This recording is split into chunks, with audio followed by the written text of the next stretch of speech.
What's good, y'all? Welcome back to the channel, and today I'm going to be making a video based on overthinking. I've made a video similar to this back on my other channel, but I'm going to basically remake it for my new channel, which is what you're watching this video on today.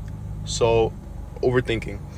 I know this is something that many of us, even young people today, struggle with. You know, people of the ages from 18 to 20, or even younger ones, right, from 12 to 18, right? A lot of us, especially in the age that we live in today, struggle with overthinking. So as many of you may know, overthinking usually starts off with a little voice in our head telling us, oh, you're not good enough, or you should be doing this and that thing differently. It's like literally having a personal critic inside of your head. So tip number one on how to overcome overthinking or how to manage it, right? We're going to start off with recognizing the inner voice. You could be doing something as simple as just being at the mall and shopping for clothes. Maybe you start questioning your choice on what shirt you should get or what pants you should get. Or maybe you start thinking about what others may think if you purchase these specific pants or shirts. Identifying that voice at that moment is one of the most critical things you can do. Because once you start recognizing that other separate voice starts talking in your head, you're then able to identify it as it is, a separate voice. Which then brings me to tip number 2, challenging those negative thoughts. Once you've recognized those thoughts for what they are, you can then start to challenge them. Question yourself. For example, you can question yourself if what you're thinking is really true, or you can ask yourself, what evidence do I have that really supports this thought that I'm having?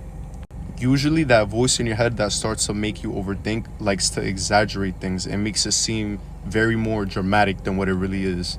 Once you start answering those questions that you're asking yourself about those thoughts, you're then able to see them for what they really are, just a thought in your head and not a true fact.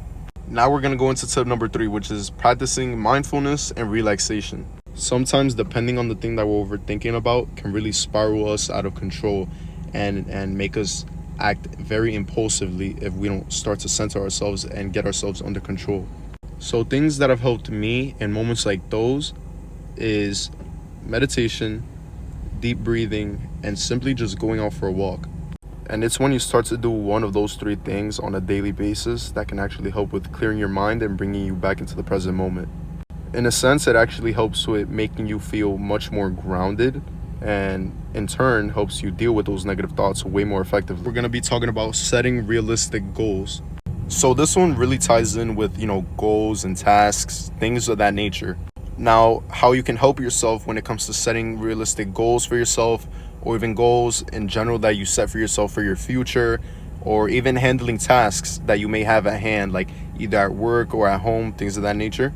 Now, what's helped me in that specific sense of overthinking when it comes to goal setting and things like that is, instead of going for that goal and impulsively trying to achieve it, not knowing what it is that I'm going to do, instead you break it down step by step.